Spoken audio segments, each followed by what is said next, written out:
like sucking, but I ain't gay. Legit bad podcast. Fuck those honkies.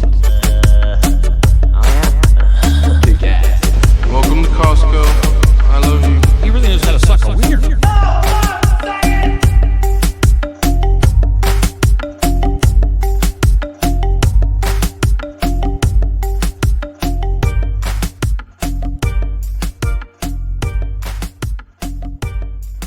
Hey, welcome back to Legit Bat. I'm Joe. Jen's here with me. Ben is not here with me, but he's here in spirit. He's actually here on Zoom. Yes. Take a bow, please. Our guest is returning champion, probably for the 15th time. I'm not sure. Chris Mathieu from Forbidden Knowledge News and the CEO, founder, CFO, CEO, COO of Forbidden Knowledge Network, which we are a part of too. So welcome, Chris. What's going on, buddy? Hell yeah. Thank you, boys and lady, for having me back on. Always a wonderful conversation. Been looking forward to it. It's been a little while. Tell everybody what you've been up to, because we know, but maybe other people don't know. You've been doing a road trip documentary. How's that been going? Yeah, man. It's been a long time in the making. I finally got out to my first location, which I figured if this is going to be an ongoing docuseries, I figured what better area to cover the strange history and paranormal high strangeness and occult happenings in my own hometown of Louisiana. So I decided to take a trip down there. Me and my girlfriend went. We brought all our documentary equipment and we started filming. We filmed from New Orleans to Baton Rouge to northern Louisiana. We got some mounds in there.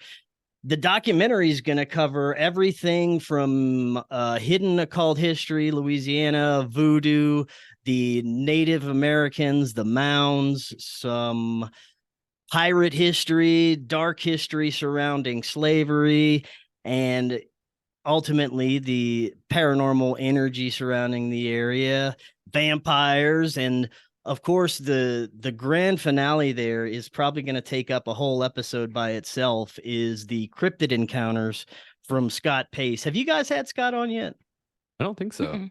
We got to get him on there. He's the most incredible cryptid type experiencer I've ever met, and he resides in Louisiana. I spent some time with him, and we actually went on a little Bigfoot expedition, a gunpoint led Bigfoot expedition. He had his firearm, and we went out into the swamps on a little pontoon boat and got out there, and he showed me some, what appeared to be possible footprints and down trees and stuff like that. So yeah, it was gonna be just one episode about Louisiana, but we got so much content and there's so much going into it, and I found out so much information.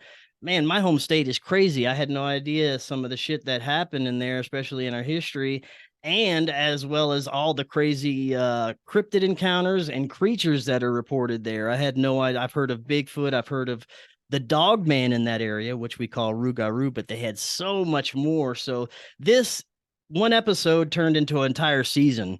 So it's going to be Nice. 2 or 3 episodes about Louisiana.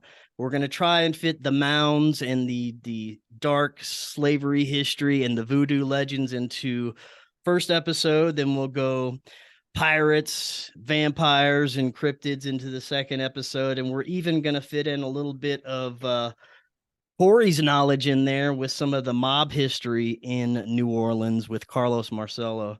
So man, Nice. it's gonna be good. It's been fun so far, and we're hoping to have the first episode released by early July. Wow. And you're doing Nice. all the production and editing yourself, right? Yes, sir. Yes, That's sir. a lot of fucking work. I It know that is. just from doing podcast episodes, and I really don't edit anything, and it's still a fucking pain in the ass. I It's can't imagine daunting, doing man. that. Yeah, yeah, especially the editing part, like getting out there filming, doing interviews is one thing. That's pretty easy, but for me the hardest thing is that tedious task of getting there, adding music, making everything sure lines up, and I have to smoke a ton of weed before I do any of that stuff. Oh, But yeah. obviously. Yeah. No, every time Yeah. I watch a movie, I think about that now because I've been behind the scenes with video editing. I'm like, This is a royal pain. I have way more respect for movie makers and even commercial makers. A 30-second clip that has a lot of video, super hard. I mean, for me, super pain in the ass to put that together. Getting paid $100,000 a year to do it, I bet it wouldn't be that much of a pain in the ass. Yeah, I think that's why it's more of a pain for me, is because I have a fucking day job. So I'm doing it in my off time. So it's like, fuck, just come on. Well, that's cool that you got for me, so I much. I got some very amazing people to be a part of it, some researchers and like I said, the experiencers that I interviewed. So much of it is going to be those interviews with, you know, footage that I got in Louisiana, some B-roll, some other images and things like that. But I'm really happy with some of the interviews that I got from experts and witnesses. And tomorrow I have Dr. Gregory Little coming on to talk about some mounds, some more. So we got some great people that are going to be a part of this, and that we're getting in there, and very excited, man. Very excited. So what do you guys want to hear about? You guys want to hear about mounds first, voodoo? I had one question before we move on to topics. Yeah. How 2 questions. How many total hours did you film? Oh God. Is it hundreds, I would assume? Or in close to 1,000? No, I don't think it would be hundreds, because for what I filmed, it's probably about 40 or 50 hours worth, and the rest is going to be the interviews. I mean, if you want to consider the interviews filming, then we would add a few more hours to that, of course. But right. We've done a combination of Zoom interviews, from where I would be able to just sit here and interview people, to live in-person interviews. So it's about half and half as far as that goes. If you were to turn that into a 10-season episode, each episode is an hour and a half, roughly 15 hours for the season. We're going to keep them around 45 minutes to an hour per episode. Oh, so you're cutting out even more than that. I don't think I'm going to cut out that much. We're just going to stretch out because we've got so much content to put into it. That's why the one episode became a whole season, basically. That was my second question, was at what point in filming did you go, oh, fuck, Louisiana is not going to be 1 or 2. It wasn't until I started editing. It wasn't until I got home and started reviewing the footage, and then doing the extra research that I was going to do for my voiceover and everything like that, that I was like, oh my God, there's so much that's going to go into this. I have to make this a whole season for just Louisiana. And it's probably going to end up that way for the next episodes that we do, which we're going to go out to Skinwalker Ranch and spend a few nights at old Ryan Burns's place and see what happens there. Yeah, that'll be fucking awesome. That new Skinwalker Ranch show is kind of dumb from what I've heard. I haven't watched it, but Midnight Mike is watching it from OBDM, and he loves that kind of stuff anyway. But from what I've heard, it's really uneventful. It's just them being like, whoa, my phone just turned off. That's crazy. It's like, well, not really. Yeah, a lot of underwhelming occurrences. But Skinwalker Ranch, I noticed, is actually on Google Maps now. Do you remember when it wasn't? It was a super secret place. You couldn't find it, couldn't go there. And now, as recently as a few months ago that I've seen, I don't know exactly when it was put on there, but you can just look it up. So I was wondering,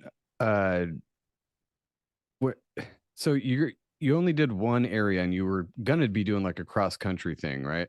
I'm still doing cross country, but we're gonna break it down by just small areas at a time. So it's not gonna be like the whole Gulf Coast at a time, which we were planning on doing, but that's just too much as far as gas money. And we're trying to do this off of our own revenue and donations. We don't have major sponsors to back us, so we're just cutting it into what we can handle at this moment. Maybe after we get we put the first episode out, we'll get some major sponsors and be able to do that. But for now, I am totally just putting this together as I go and winging everything, to be honest.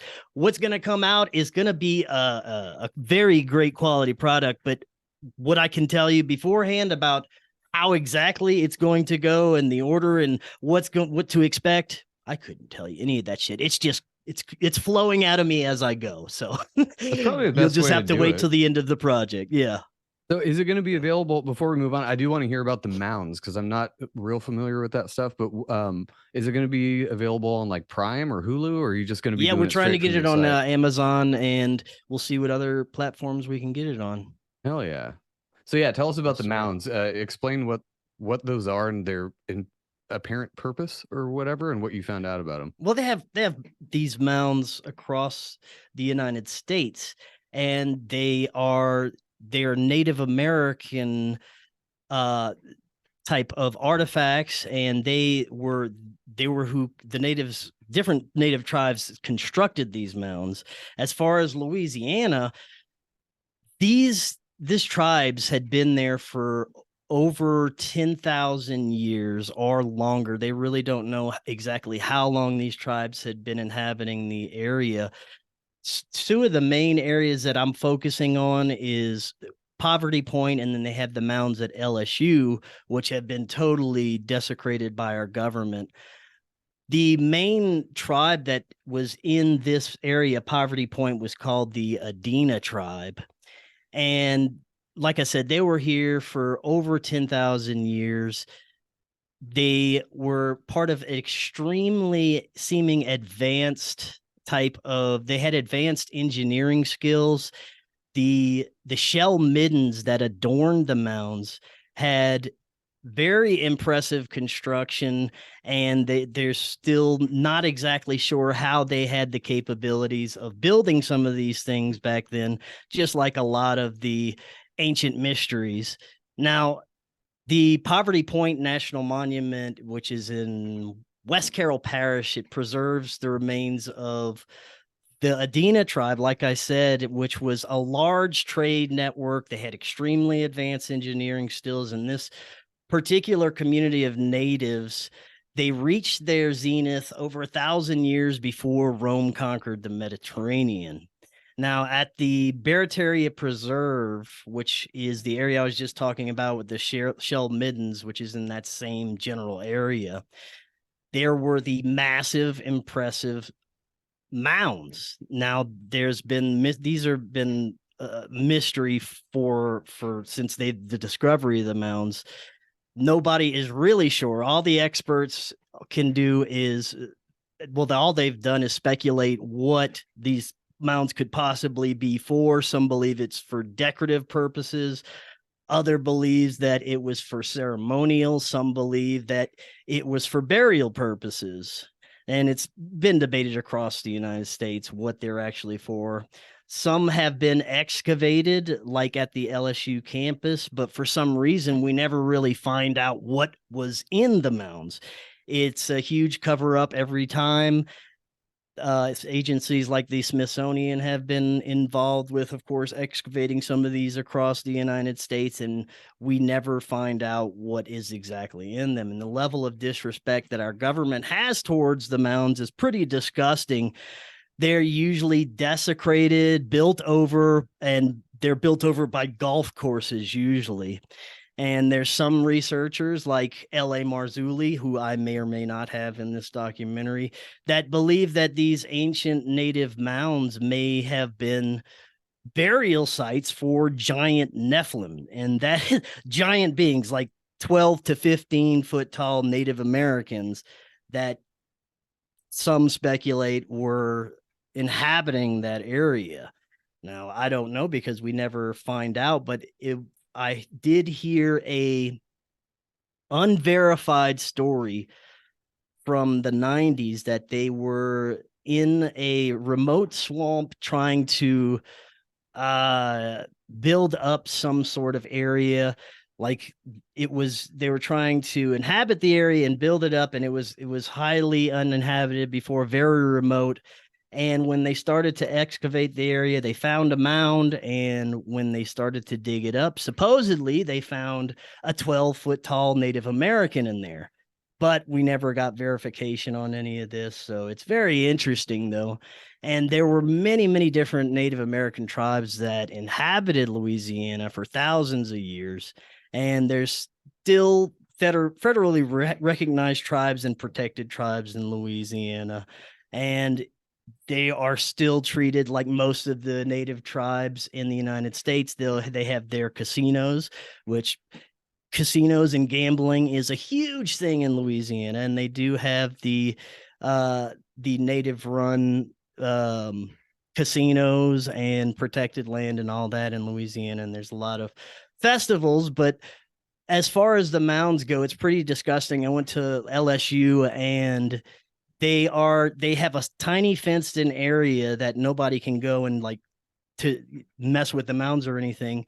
But across the way, they had mounds that were completely just built over and destroyed for the college. So it's a mystery, man. I don't know exactly what's in them, but I'm very interested to do more research, and I'm having Dr. Gregory Little on tomorrow to talk a little bit more about it, and that will also be released as a podcast. So mounds are Nice. pretty fucking crazy.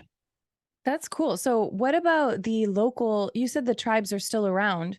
So Mhm. is it possible to speak with any of them? Has any of that knowledge been passed down to them that they would actually release to the general white man or no? No, I've interviewed natives, not for this particular documentary, but I have interviewed natives on my show about some of the mounds, and I get different answers, and I really don't believe they know for sure. But if they do, it is probably a secret. But for the most part, they say it was for burial and somewhat ceremonial and ritual purposes. But if they were really burying giants, I never got that answer from many natives. I was going to ask you a question on that. I didn't want to interrupt because I wanted to hear everything that you were saying. When you first Yes. brought up the giants, the idea of it being ceremonial for Nephilim, there was a different podcast, and you guys might remember the episode where they were talking about these burial mounds, and the guest that they had on said when he spoke to the Native Americans, they were, I don't remember where this was at. I don't know if it was in Louisiana, so it could be something completely disconnected, but they went to a few places where burial mounds were. Like you said, they're all over the United States. And some of the natives were saying they don't claim to have anything to do with the burial mounds, that they were there before the tribe, and that it was actually built by the giants for the giants as a burial mound, and they're not sure what it is. Now, his claim was that it was through oral history, which is why I like that Jen asked that question, because their idea was that their oral history was that it was that story by giants for giants. And he said he did find this pretty common around the United States, but like you said, there's thousands of them, and there's still hundreds of tribes. Now, obviously, the connection is these are very, very associated with Native American reservations and the land that they still inhabit. So you can't like completely disconnect it. But I was wondering. Well, it is interesting because you look at ancient megalithic structures throughout South America and Egypt. There is evidence that they are all these massive structures, especially like the Great Pyramid of Giza and some of the more impressive constructions and megaliths across the country. I mean, across the globe, were actually built by much older civilizations than our modern history gives credit to. We give credit to the dynastic Egyptians for some of the construction, when it's much more likely much older. Same thing for some of the pyramids in Peru and South America. The Mayas just built over and tried to recreate some of the construction, but still couldn't do it as close to any of the previous construction from the more advanced civilizations. So it's very likely that is the case, that they were there long before any of the natives got there. Yeah, I totally believe that. I've heard a lot about that recently with the pyramids, and it doesn't seem like the Egyptians made them as much as kind of co-opted them or moved in and were like, these are ours now, bitch. Like, Right. we're taking this over. For the longest time, I mean, we all grew up kind of thinking that the pyramids were crypts or burial grounds, and they've never found a single mummy or skeleton or anything in there. And the design seems like it was for something else. But Ben, sorry, go ahead. No, you're good. I was going to say that Graham Hancock did a whole thing about how when they actually look at the Sphinx, the base of the Sphinx moving up towards the head is much older than what they've been able to see the stone on the actual face itself. And he thinks that because of the disproportion of how much smaller the head is, like how we know it today and in recent archaeology, it's so much smaller. He thinks that the original Sphinx was made way before the Egyptians with a different head, more probably like an actual Sphinx cat, and that it got whittled down into the face that we now see as the Sphinx by the Egyptians. And Joe mentioned co-opting the pyramids. Yeah, that's exactly what I was going to say, was they actually haven't found any mummies or anything. And once they start looking at the shafts and they see all the different star points for different times around the year, and then you go back to when they think it was created and where those stars would be in those shafts, it's almost like they revered it more as like a temple and had these different things from a civilization prior to the Egyptians, which would make sense. Especially the Great Pyramids. It seems like kind of they were following some hermetic shit, as above, so below, because they were mirroring the sky and what they saw. And you can take that any way you want. Oh, they were just dumb old people that just built this big thing because they saw stars in the sky. But that, I don't think that's 100% what it was. It could have something to do with it. But Chris, what do you? I don't think we've ever talked about old stuff like this with you before. What do you think about that kind of stuff with the like the purpose of these old structures and shit? And this is all opinion, people. We're not experts. Yeah. We're just opinion based here. I just like getting people's point of view. I think that they had multi-purposes. One of the main ones being for energetic purposes. I think they knew how to integrate the energy of not only what was below in the soil, but from the etheric energy that probably surrounds us at all times, that they had the knowledge of how to tap into. I believe that what we consider as like 0 point energy or the ether or anything that would be anything that would allow anti-gravity, this force that really just surrounds us, they knew how to utilize it. And I think some of these structures were built just for that, to harness energy. The polygonal construction was also incredible for earthquake proof, for being earthquake proof. And there's evidence that they had piezoelectric properties in the soil, and they were able to not only grow like massive, huge, amazing crops that way, but they were also able to harness energy from the soil and land, and healing properties, free energy, all kinds of things that they probably had knowledge of and utilized these structures for. That's just my belief. And it doesn't, I think for sure they had some form of what we would know as electricity back then. It's just not the same. It's a different, method or something. Like they didn't have light bulbs with filaments, as far as we can tell. Who knows? But they had some kind of power structure. It wasn't just people walking around with quartz or horses and carts and shit like that. I don't think.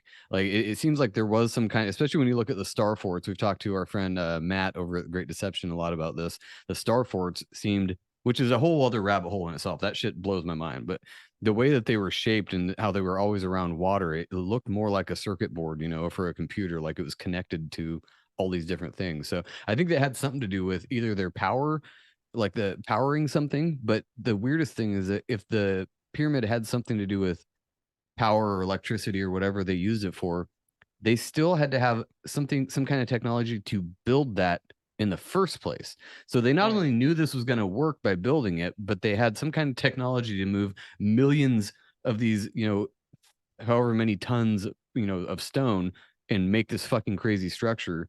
And I'm not saying that's what it was used for, but somehow they did that. And I always told my kid this because he's only 11 and he's talking about the Egyptian pyramids. I'm like, I was trying to like get into his head a little bit, I'm like, hey, we still don't know how those are built or what they were used for. And he's like, what? Like, yeah, we don't know. Joe, ask your teacher. Actually, don't ask your teacher. It's funny that you say that because I was literally on the phone with Lonnie the other day and he was talking about something in the Amazon and we got off on a tangent of pyramids and I went off on these different pyramids, how what's it called? Göbekli Tepe that they just found, and it's much older than what they thought. Now they're doing LiDAR and in the Amazon, and Lonnie was talking about, a movie about the Aztecs, and we're talking about these pyramids, and I go, you want to hear something crazy, dude? I go, how there's the redwood forest in California? He goes, yeah. I'm like, you know how the actual redwoods that are attached to that forest are much bigger than what the government says is the national forest. He's like, sure. I'm like, okay, that's the Amazon. I said, the Amazon forest is, you know, this big. I said, but if you look at the land mass of actual forest that it's attached to, it's massive. I said, it's 1/3 of the United States. I said, so imagine going into the woods and it's literally 1/3 of the United States. That's like trying to find a needle in a haystack for a pyramid that's, you know, however many acres or square footage and shit.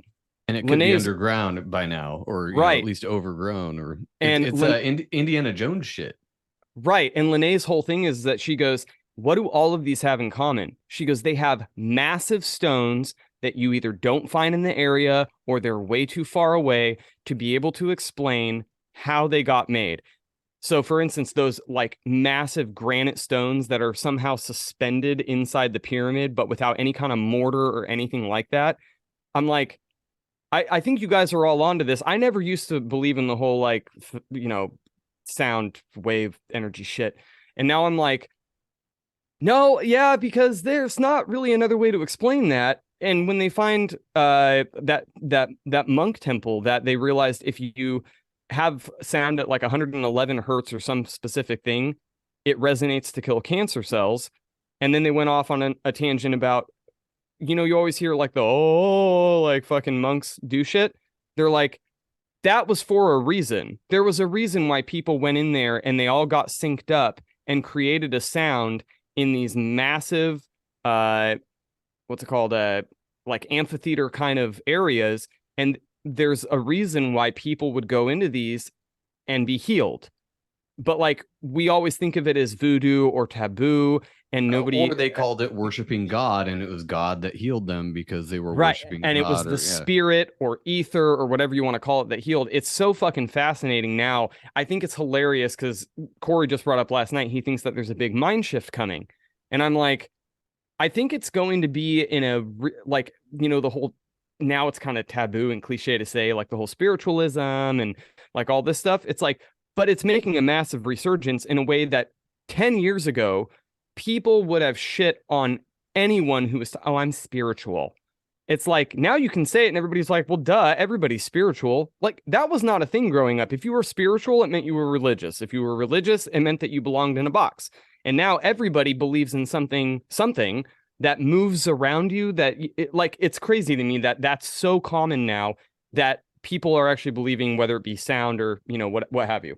Yeah, and I'll let you talk, Chris, I swear. I just wanted to say, I don't really like the whole ancient alien theory at all. And, you know, the pyramids or all these old things, like, I don't think it was ancient aliens. It makes more sense to me that it was us, and we just knew a lot more in a different way back then than we do now. And then it was intentionally or cataclysmically shut down somehow, where all of that was stopped. Whether you want to call that Noah's flood or, you know, an asteroid or whatever the fuck, something stopped that. And then we kind of started from scratch again. And that's when our kind of recorded history started. So I think like the pyramids in all Göbekli Tepe and all that, I think those are remnants of an age that is before history.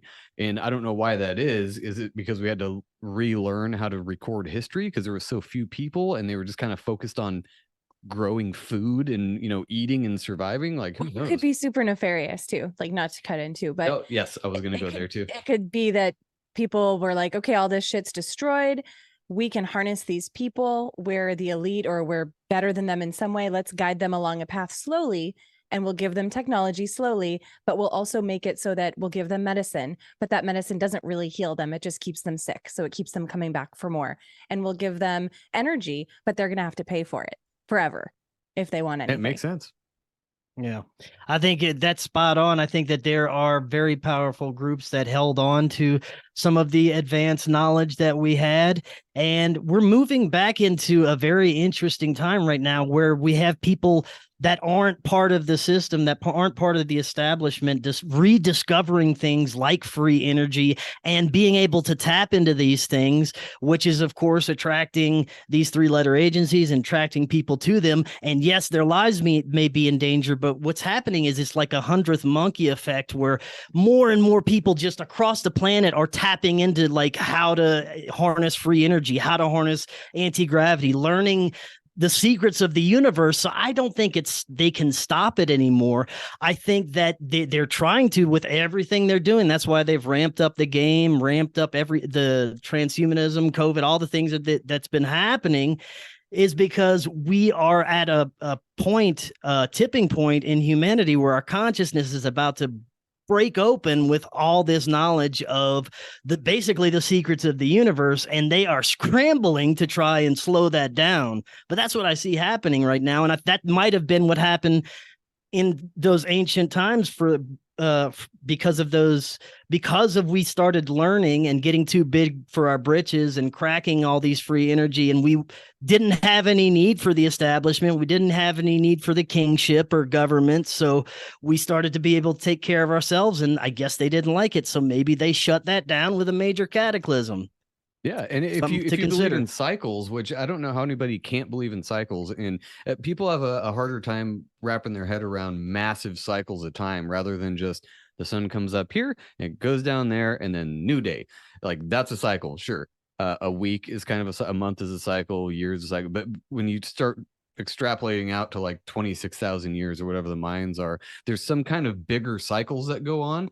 And if you think about it that way, it makes a lot more sense, and kind of makes it easier to figure out what's going on now, because you're looking at what's happening now, and then you look at the past and you're like, oh fuck, like you were saying, that might have happened already. And it seems like we are getting too big for our britches again now, but it's in a different way where everybody's super interconnected across the world. And I don't know if it was like that back then. I mean, we're just assuming they were at some kind of technological height in the pyramid days, but I don't know if it was like it was, if it was like that back then, like it is now, where everybody has kind of instant access to information. They could have, but it could have been more of a Akashic field type of thing instead of the internet. Yeah, I think we had more consciousness abilities and more streamlined abilities coming from ourselves rather than relying on outside technology. Yeah, and it kind of makes me think, like, if it was on purpose, that might be easier to deal with than a natural phenomenon that happens every so often. You know, like if there really is a cataclysm every however many years, that's where you get into like the deep underground military bases and shit like that, where those could be ancient caves structures, or, you know, those could have been around for years, and the current regime just kind of took them over and were like, oh look, these are underground cities with Starbucks and all this shit now. I mean, these are all like kind of urban legends, but I'm starting to think it's a lot more actual. That, I mean, because some of them are like, I think they're pretty verifiable. That, like, Mount Weather, I think, is one of them. Maybe that's from a movie. I don't know. Shoot me, whatever. But there's a couple different here in Colorado, man. We are full of underground military bases, and they have been verified. They have the one under the Denver airport, which the establishment and government still tries to deny that it is what it is, and it doesn't house military and intelligence. Well, it surely does, and it surely has tunnels that go not only to like Boulder and Colorado Springs. The tunnels, the train system that they have down there goes all the way across the United States. It goes to what's that one in New Mexico? Dulce. It goes all to all the major military bases across the United States. And from what I understand, Denver, I've had plenty of guests tell me this, and this is not verifiable. I've had Ken Schwartz, CEO of C60, and a few others that have done some research into what's happening at the Denver airport, believe that it's like the home of the shadow government. This is where all the real people in power are making their plans and doing their business and running the country and running the government from the underground facilities here in Denver. So I don't know if that's true, but He probably got believes kicked out of Area 51. Yeah, he also believes that if the shit hits the fan and we do have another cataclysm, that's going to be the new headquarters, that's where all the elites is going to make their home base and go underground through there. So who knows? I mean, it makes sense because it's kind of under, you know, it's in a mountain range, so it's kind of already high ground in case of flooding or whatever. It makes me really wonder about the ocean too, because that's the most unexplored fucking thing ever. I don't care what you think about space or anything. Leviathan underwater. Oh man, check it out, Yep. Leviathan Chronicles. Shout out Christoph Laputka. Anyway, it makes me think that like the legend of Atlantis was more of a Atlantis was the whole world, and that was where the pyramids and all that shit were. And then when they say it sank, it was actually just a global flood, or a realm flood for the flat earthers. I mean, there's just weird things I think about when I'm washing my balls in the shower, but it does make sense when you go back to the deep underground military bases that there's probably tunnel systems maybe under the ocean as well. I mean, they already run, what do they say? Like 90-something% of the internet is actually just fiber optic cables strung through the ocean. And that's not even to get into satellites, but they know more about what's going on down there than they're saying as well, because how do you do that? How do you run fiber optic cables across a fucking ocean? And it was a long time ago. Nord Stream 2, same way. Like, well, they have the capability of doing that. Their technology that is hidden from us, I believe, could be up to 50, 100, maybe 200 or more years ahead of anything than we're ever realized. I've heard as much as like 500 years. It could be, man. It's pretty crazy. And they just gradually trickle out a little bit, so that we don't catch wind of some of the stuff. But I think that what we're dealing with especially with some of the stuff that's hidden from us is extremely advanced. Let me tell you a little something. Have you guys heard of Robert Guffey and the Cameleo story? Oh, yes. I read that I listened to that whole audiobook. I want to do a show on it. Fucking I've got Guffey coming on next month. I got the author coming on next month. What? Yes. That is awesome. Dude, that's a good catch. Yeah, dude, that story is crazy. So basically our military industrial complex was doing illegal surveillance and harassment on this dude who they thought had stole some kind of advanced military goggles. And the technology that they're using was so advanced that they would cause him to believe he was being abducted. They'd cause him to believe his house was haunted, poltergeist. They would send little people of small stature into his house that were like in some sort of cloaked type of material that they couldn't see. They were fucking invisible, like Predator style stuff. This was in the 90s that they were doing all. They'd send drones that were indistinguishable to UFOs to his house to try and freak him out. So imagine the stuff that they have, and imagine how much of what we consider is paranormal is really some kind of deep state operation or military industrial operation. Right. And they definitely did that to that guy because he was on heroin? Yeah, he was on drugs. So I was going to bring that up. Target. Yeah. So of course, they're going to send these right to his door because when he goes and tells someone, he's a known drug addict for years. Yeah. So look how easily dismissible that is. If you drug somebody the fuck up or find somebody who's already on drugs, that's easy enough. And then be like, all right, we're going to test out this tech on this dude because literally nobody's going to believe him because he smokes heroin or whatever. I mean, it makes they probably laughed about it. They were like, okay, $5. Like, who do you like? What do you think he's going to say it is? How many people do you think you're going to believe? The weird thing about it too is it is dismissible as he was a drug addict, but there are so many unanswered questions in that book. And he starts the book off with that being like, there's going to be more questions than answers, but here we go. This is what happened. Well, no, you're fine. It always creates a war in my head because I'm beginning to think that it's more of a well-rounded thing and it's all of it. And we just don't know the extent of all of it. Is it aliens? Is it ancient technology from our history being way older than we ever thought it was? Is it more organic and spiritual? Is it the government and their technology? And like, I'm always split on that because I go, if they have the technology to do this, then it could explain so many things that we also might think are aliens or this, that, and the other. And then at the same time, I'm like, well, if it's the aliens and they have the technology, it could just be our government covering up for the fact that we don't know shit. You know what I mean? I think, well, let me get into the cryptid stories because this is going to expand your thinking when it comes to the possibilities of what's out there as far as physical creatures or even paranormal, because we were just talking about how if most of the things we believe is paranormal could be some kind of black operation.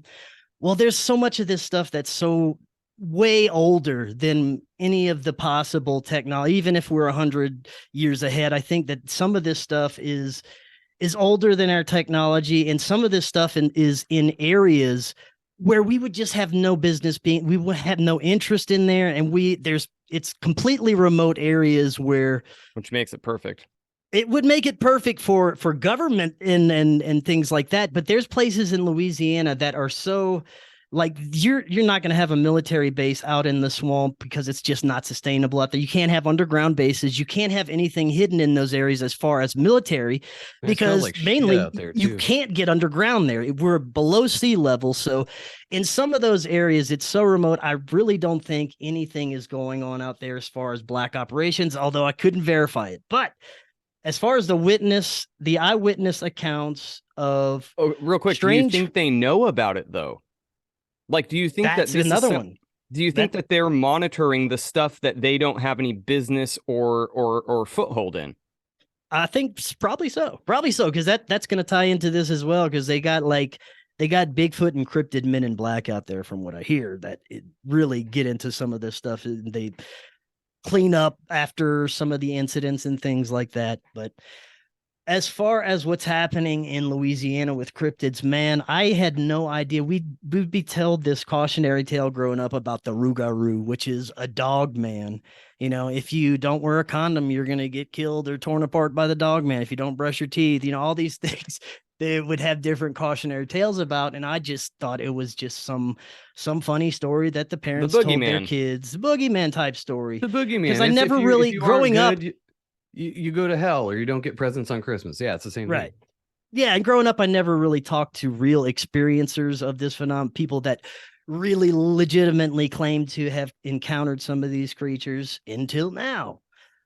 Scott Pace, who I'm going to get you guys information, you guys got to get him on the show. He is just your regular down-to-earth. I think he's in his mid-50s. He doesn't drink. He doesn't smoke. He's a hunter and fisherman in Louisiana.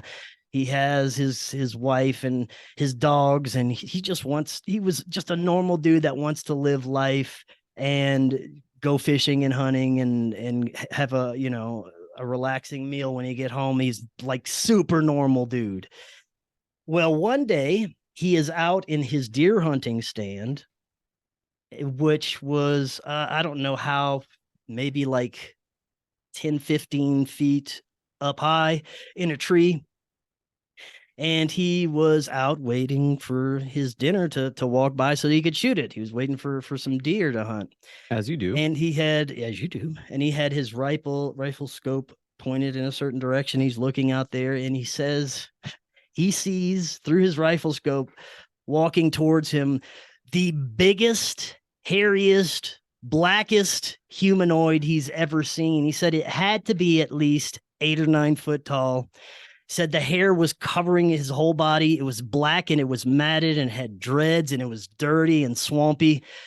And it was slowly kind of waddling towards him. And then he panned his gun over to the right, and he says he sees, I shit you not, what he describes as a werewolf man, a wolf man, completely naked, but he's standing on 2 legs, snout, massive. He said he's about 7 or 8 foot tall. And he's looking back and forth with his rifle scope like, the fuck is going on? And then all of a sudden, in his mind, he hears something talking to him. He hears, you better put that gun down or I'm going to come up there and tear you apart. And he's like, what? And then he hears it was this distinct another voice saying, no, he's not. His finger isn't on the trigger. Don't do that. Don't worry about it. He's not here to hurt us. He doesn't know what to do. He's never spoken psychically with anyone, or much less a monster or a cryptid. So he tries to think about a message that he wants to tell him. And he says, no, I'm not here to hurt you. I don't know what's going on. And the he's Bigfoot, way more reserved than me, because I would have been like, anyway, so I started blasting. Yeah. I'm assuming it was the wereman that was saying he was going to rip him apart, and it was the Bigfoot saying he's not here to hurt us. Correct. So the Bigfoot relays a message like, you better get out of here. You're not supposed to be here. Scott is at this point pissing his pants, terrified. He runs down the deer stand. He runs out and he looks back, and he says there's not only that Bigfoot and dog man kind of following in the distance, making sure he's leaving. There's 2 other creatures that aren't really distinctly known. It said it could have been a dog man. It could have been another Bigfoot, but there were 2 other massive humanoid creatures that started following him out of the area. Now, something happened to him after this. I don't know if it was the just encounter with these beings or the psychic communication, but he got blown wide open somehow. He started having experiences, paranormal experience. He started seeing UFOs. He started having these creatures come into his house at night, move things around. He could hear the footsteps. He could see the impressions of them walking on his carpet. He saw Bigfoots looking through his windows, these big ape. They do like that. They're man-like- fucking creepy. Yeah. I've heard a lot of those stories where they look in your window. You can get arrested He's- for that. Don't they know that? He's also, well, let me tell this in the order he got to it, because They're it's, fucking peeping toms. They're like, They "Let's just go, are. dude." man, I bet they were whacking it too while watching him and his wife. Oh That's yeah, with their crazy. big pendulous Bigfoot dicks. Oh yeah. So They were he getting it.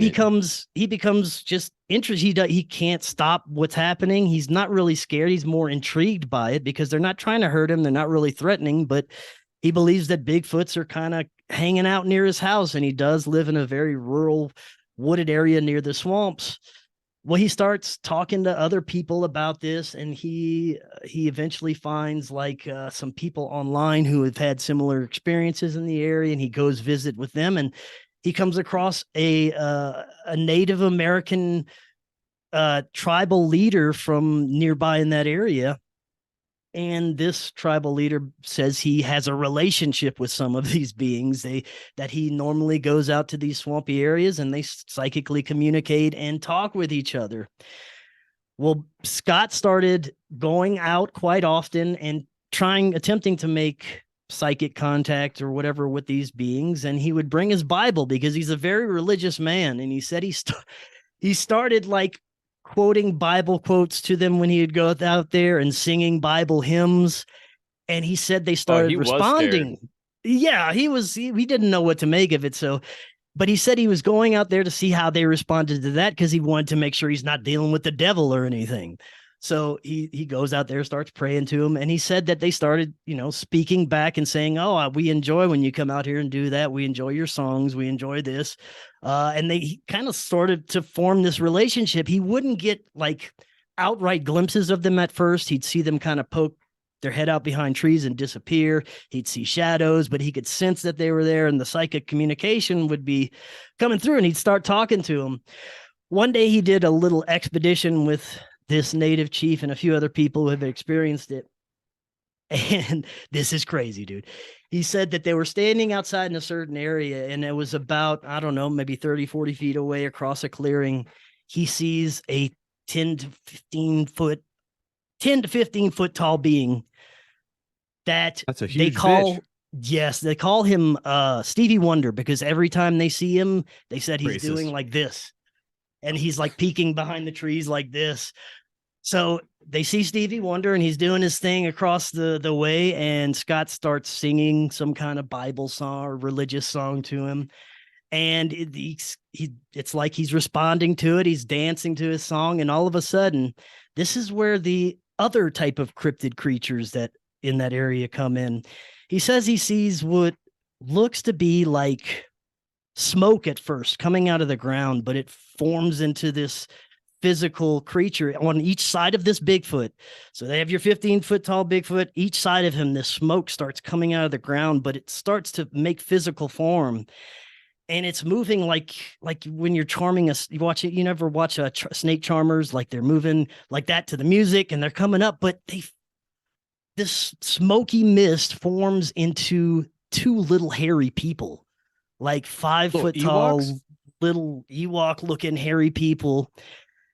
And he said that these things were terrifying because they had eyes that looked like spinning kaleidoscopes, different colors, like red and blue and green, but they would spin around and swirl. And that's what you would see in the night, is these swirling kaleidoscope eyes. And he said eventually a bunch of them came out, and they were surrounding the trees. They had these little kaleidoscope eyes in the trees. He just called them little forest people. But apparently they have the ability to turn into mist or smoke and dissipate away. And so, yeah, he's singing to the Bigfoot. The creatures come out. And later that night, I guess the experience ends when the creatures finally just kind of lose interest and walk away, but he said he could still see the eye shine all around him. The following night, they were in a vehicle, and they decided to take the vehicle out there and go sit in the vehicle and see if anything was going to happen. And he said that they heard rustling right behind the truck where they were at. They look over, and about a 7 or 8 foot tall Bigfoot tried to reach in the truck and grab his cell phone out of his hand, and he slapped its hand away, and it just walked away like nothing happened. What the So fuck? yeah, he's having some pretty incredible and that's just like some of the more mundane stuff that he's seen. The What- same night that go ahead. Oh no, I was gonna You say, gonna what ask do you make of that shit? Like, what, Dude. How what long is did that? it take him to come to grips with this mentally? Because it sounds like he was a good old boy that just hunted, like you Yeah. were saying. How long did it take him to go from I'm just going to go hunt for my food to be like, I communicate with Bigfoots and Here's the read them thing. Bible There's verses? mist creatures, yeah. He became rapidly interested in it, and I believe that he was getting downloaded of information because he started not only researching stuff, but he became more articulate in what he was saying about it, and just seemed to have knowledge about some of the phenomenon that I don't know where he was when I first interviewed him was last year sometime, and it was that around that time when he had first started having his experiences, and it was just with the Bigfoot and Dogman and a couple of other things. He didn't have all this other crazy shit happen to him yet. And he really didn't know how to describe a lot of this stuff. He really didn't know what he was dealing with.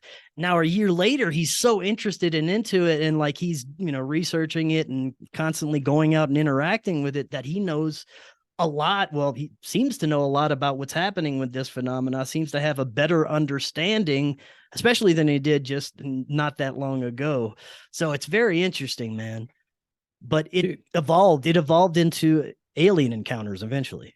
So that was always the weirdest thing to me, is that it seems to be like an opener where somebody has an experience, whether it's a UFO or a Bigfoot or whatever. They have some weird experience, and then it just dominoes, and they have all this, or snowballs, I guess, but they have all these other things that happen. Then a lot of times they remember, oh, when I was 5, I used to talk to the monkey men in my room, or say, they always have these weird memories, and something triggers that in their adult life. It's like they kind of memory hold it for themselves, because they're like, I was just a kid, I was stupid. Did that But then happen to something him at all? happens. Yeah. Did anything happen as a kid?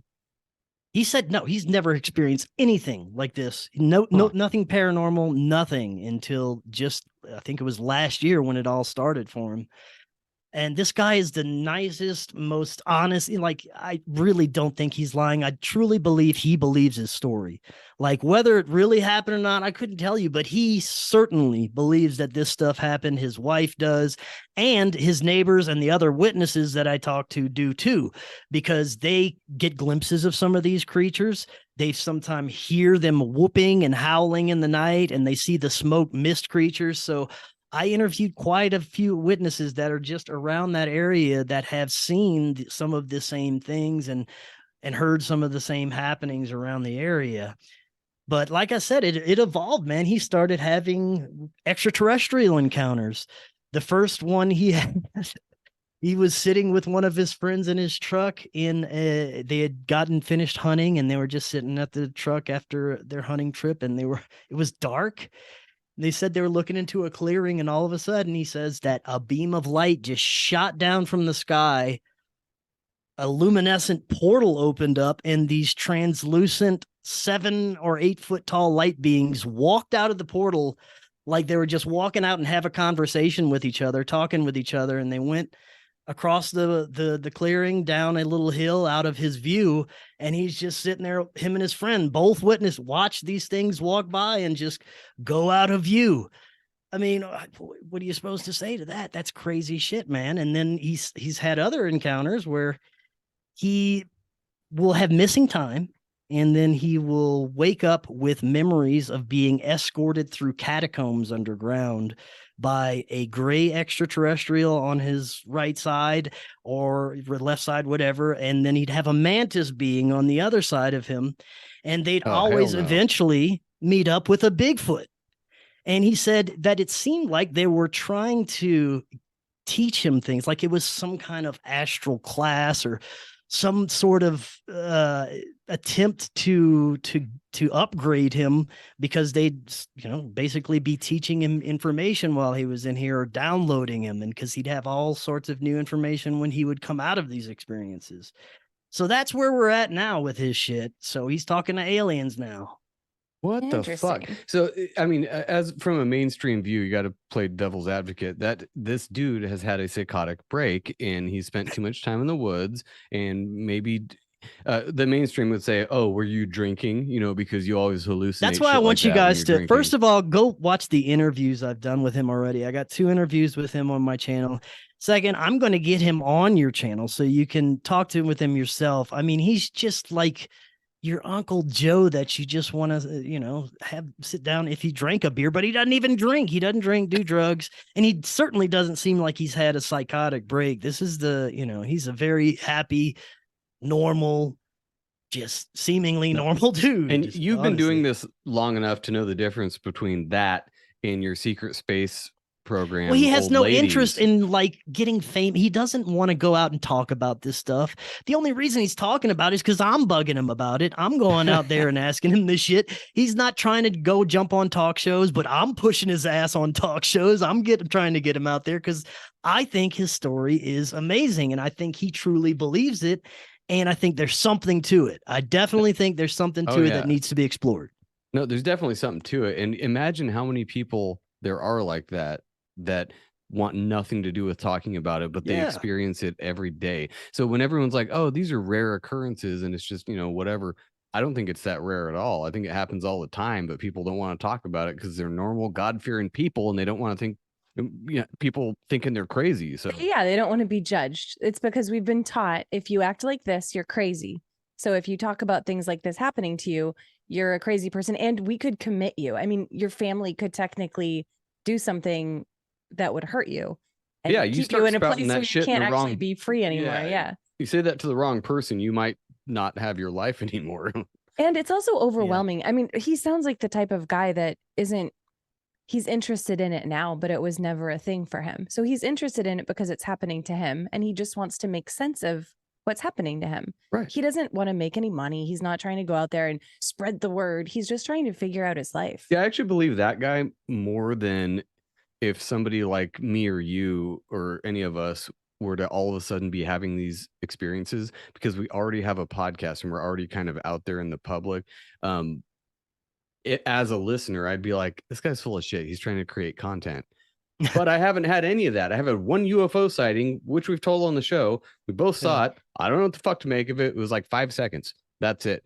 Other than that, nothing. It was no window areas or no, that started something, and now we experience elves in the house. Like, that would be cool. I would love to talk about that, but it has not happened. So, but dude, before we get out of here, I wanted to get where I was going with that is, what do you make of those areas that have these activities, like Skinwalker Ranch or that guy's neck of the woods where he hunts? Is it that there's some electromagnetic portal or something? What is it about those areas that seem to draw these things in? Like, if that Wolfman and that Bigfoot are actually there, like roaming around doing shit, why in that area? Is it just because it's remote? Like, well, I have a few kind of theories on that. First, energetically, I think that a lot of the dark, dense energy that resides in Louisiana, if you ever go there, if you ever go to the swamps, you will feel this kind of heavy energy there that you can't really pinpoint. I think a lot of that is from the dark history, that because of slavery and some of the atrocities that occurred from our history in Louisiana, that it left that dark imprint there. And probably we've done a lot of atrocities to the natives there. And that just, I think, leaves a lot of it there. But also we've had a rich occult magic history, especially with the voodoo and the hoodoo practice in that area. There's some belief that some of these practitioners may have accidentally opened portals and not known how to close them. And some of these beings came through. There's tons of just occult practices that happened in Louisiana and that are still going on. I mean, I didn't realize that Louisiana is like one of the main vampire type of refuges for people who are into, like the vampire lore and things like that. But they actually have a couple of older stories about what are supposedly believed to be real vampires that inhabited New Orleans. You guys heard of Count Saint Germain, right? Yeah, that's a big thing up here, actually, in our area. They have the Saint Germain Foundation about an hour away, and I would like to say they're whack jobs, but I'm not sure. They all wear purple a lot, and they do a lot of weird stuff, and they like to hang out in Mount Shasta with the Lemurians or whatever. But other than that, like, he's apparently an immortal that lived for quite some time or something. That's about all I know. Yeah, well, he supposedly was a vampire. He spent some time in Louisiana. There's in New Orleans, and there's a story that he had invited some young lady to his apartment, tried to bite her in the neck. She ran out, and she got the police involved. And I mean, when I've they done went that. back, yeah, they couldn't find Saint Germain, but they found like clothes from different time periods stained in blood, and they found bottles of what they thought were red wine, but they were human blood filled the cabinets. So it's just one of those, tales that can't really be verified in any of the other way. Yeah, it sounds like It's classic interesting, though. mythos, but the thing about myth is either somebody had a really fucking good imagination, or it's a very old memory of something similar that happened, at least something similar, if not totally true. Like, Yeah. I think about that a lot with the old gods or like the Greek mythos. I'm like, something inspired that. I don't think somebody just came up with these random stories out of nowhere. Something happened that made them think these stories up. Yeah. Now, a couple of other things that I wanted to close off of with the energy in Louisiana.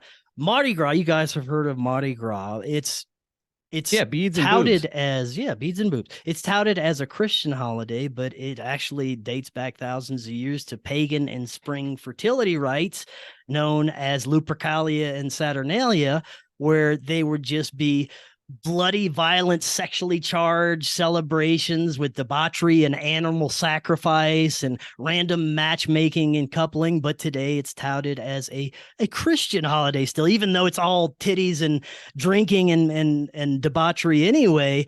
So there's this inversion, of course, there. But I think that the pagan aspects and those dark occult rituals also added some energy. But what can attest to the dark, dense energy is the amount of people. Now, this is kind of depressing. I don't know if we want to end on this, but Why I've not? had Fuck 'em. honestly about 10 to 15 friends growing up that either committed suicide or overdosed throughout my time in Louisiana. And it just seems to be a place where a lot of people feel stuck, a lot of people get very depressed, and a lot of people feel kind of hopeless and like they have no choice but to just turn to drugs or in their own life. And I've known way too many people just from my immediate area growing up that have done this. And if I wouldn't have, started doing Forbidden Knowledge News and got out of Louisiana myself, oh man, I was in a bad state. When I first started doing the show, I was depressed. I hated my job, hated life. And I think it was because I was stuck in that just dense energy all the time. I think it does something to people. No, 100%. And I think, I mean, not to get, overly scientific with this, but like the electromagnetic thing has something to do with that. Because like I said, we live an hour from Mount Shasta, and that apparently has a huge electromagnetic influence on people. From what I've heard, who knows? There's a lot of weird fucking people in the vicinity of Mount Shasta. It could be the same thing. Not so much depressed, but it is like that on the coast out here, the North Coast, where there's a lot of drug use and depression.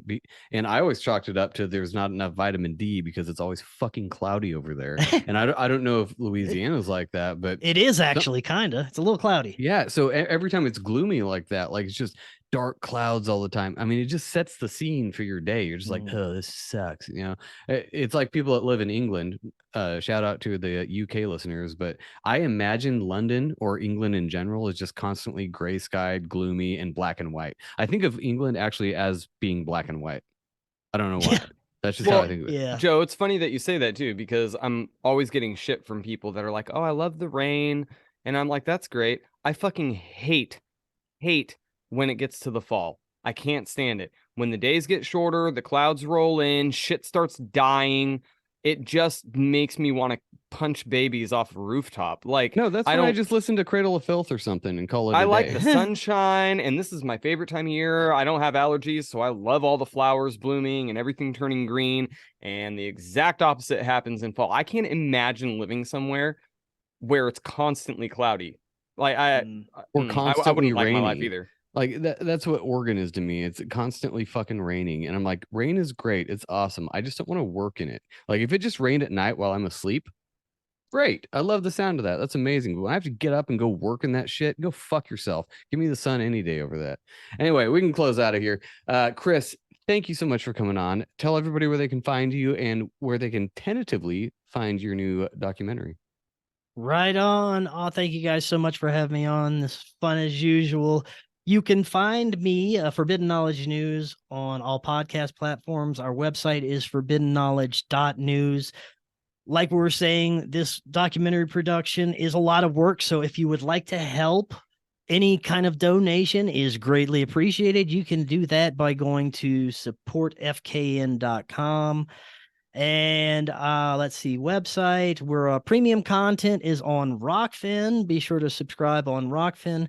We're also on Rumble and Odyssey, and we started going live on Rumble and Rokfin 5 days a week. And there's one other thing. Oh, we just recreated a Clips on YouTube, a Clips channel. So we'll see how long it takes to get booted off YouTube again. So So thank you were you saying guys. you have to go back and subscribe to your channel again though, right? Because it's a What's that? brand new channel that it's you a made brand on new, yeah, YouTube. yeah. So if you've already been subscribed, people go back and resubscribe. Build Please that do. I only follower have like list 18 up. subscribers right now. Yeah. Oh, damn. Okay, I'll find you. Oh, so yeah, I wanted to plug that too. You have to go in, find them, and resubscribe and get all their good Oh, shit. thank you so much. Of course. Well, thanks, Rock Chris. on. Thanks, Ben. Thanks, Jen. Thank you, me. If you want to support our show, suck my balls.